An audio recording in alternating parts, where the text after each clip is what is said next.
কেন এই চেকিংটা কেন করা হচ্ছে?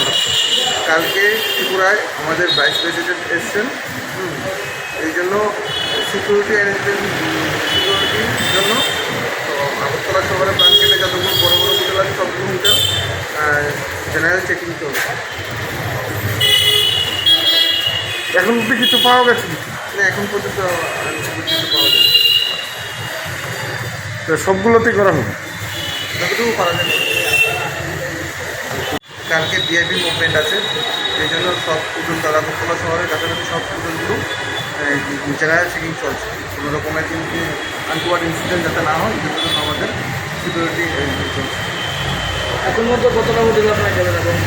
বেশি হয়নি, এখন কিন্তু 3টি হয়েছে।